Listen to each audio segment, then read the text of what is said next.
Here's what you should know about your local housing market in this week's Market Update. Spring is nearly here. While the weather is gloomy, we've got snow melting like crazy. We are just 1 week away from daylight savings and our famous Morris County St. Patrick's Day Parade here in Morristown.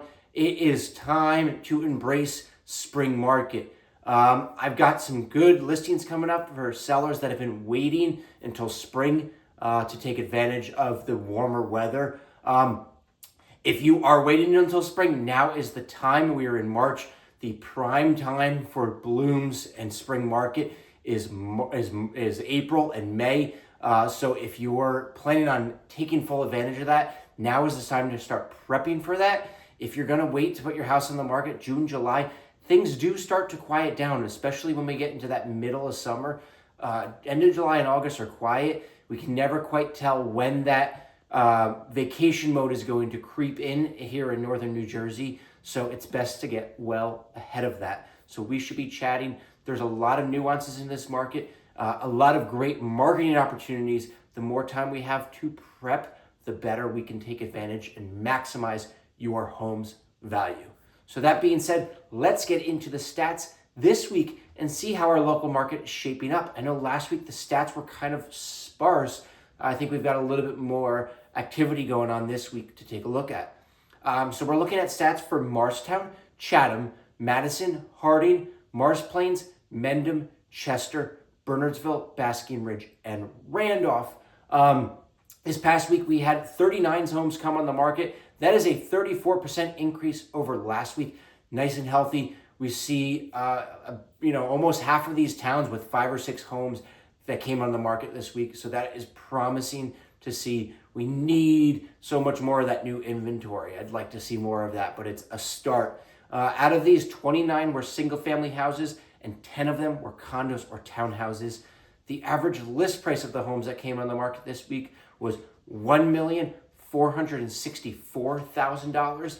The town with the highest average list price was Bernardsville with $3,750,000. And we only had 3 of these towns with an average list price below $1 million. So we're seeing more elevated list price numbers. If you're a buyer, that might seem a little discouraging. However, with the current state of the market and home values, that simply tells me that we're seeing, once again, more single-family houses compared to condos or townhouses, which is promising because that's where a majority of that demand lies. Total inventory, we currently have 167 homes actively on the market in these towns. That's a 9% increase over last week. That's good. I mean, I'd love to see a larger increase, but hey, we'll take what we can get. That's a pretty big increase compared to what we've been used to seeing. So good news with total inventory. Let's keep it up in that direction. Total homes sold. We saw 15 homes sell this past week. That's a 67% increase over the prior week. We had 3 towns with no homes sold.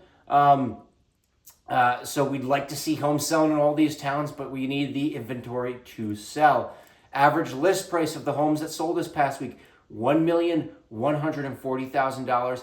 The average sale price was $1,154,000. So this past week, we saw homes sell for an average of 1.1% above list price. Now, interestingly enough, we saw that split pretty well amongst the towns that did have sales this past week.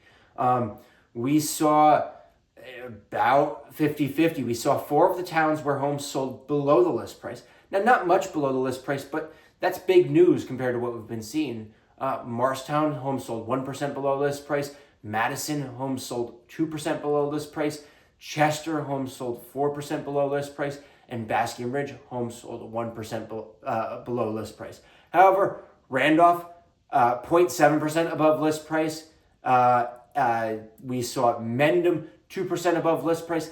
And then Chatham, 13% above list price. So what I'm seeing on the front lines is really, I am seeing homes primarily sell above list price, multiple offers. We're still seeing those bidding wars. However, we do see those properties that do sit on the market, whether they're less desirable properties, they're priced a little bit too aggressively. We're seeing a lot of listing agents that are a little bit more out of touch and are having trouble pricing the homes accurately. Sometimes it's not a change in the market, it's a change in the competency and wherewithal of the listing agents. Keep in mind, you need to be on the front lines with these things. With lower number of transactions happening than normal, that means a lower number of agents are submitting, bidding, and taking active, regular part in that home offer negotiation process. So they're only looking at lagging data, not getting a feel for what the current active market is. So that's very important when choosing your agent. Are they doing enough transactions? Listen, we're all doing less transactions than we did a few years ago because the total number of sales are down. But is your agent doing enough transactions to be on top of the current market as opposed to relying on public data, which is usually lagged about 60 days? Average days on market of the homes that sold was 33 days, and that is a 12% increase over last week's sold homes. And finally, under contract. As always, this is our most current but least complete data. Our sold homes are the most complete data, but they're usually lagging anywhere from 30 to 90 days, whereas under contract is what is happening in the market this past week. So we saw 22 homes go under contract this past week. That's an 8% decrease over the prior week. The average list price of those homes was $946,000. That's a 2% increase over the prior week. And the average days on market for these homes was 31 days on the market. That is a 15% increase over the prior week. However, we see plenty of these towns, when I'm looking at an individual basis, a good amount of them the homes are selling in a week or two, but we are seeing some that have that number way higher, those one-off sales that really skew that number much higher, because what I'm seeing is the good homes are selling in a week or two, and the ones that are priced overly aggressively or have some sort of significant negative feature that make them less desirable, those are sitting for a long time. So when we look at average days on market, I'm not convinced that that's really a typical number, as opposed to you got your really quick, which is most of them, and then you've got your ones that are sitting, and that's stretching out that average days on the market. So we've got exciting new things going on in terms of our marketing and service offerings for our clients. If you are looking to get into the market, thinking about getting in the market, let's have some conversations. There's some new information, some new data, and some new offerings for you that you might not be aware of. So thanks for checking in with me. Hope you have a great weekend, and I'll catch you again next week.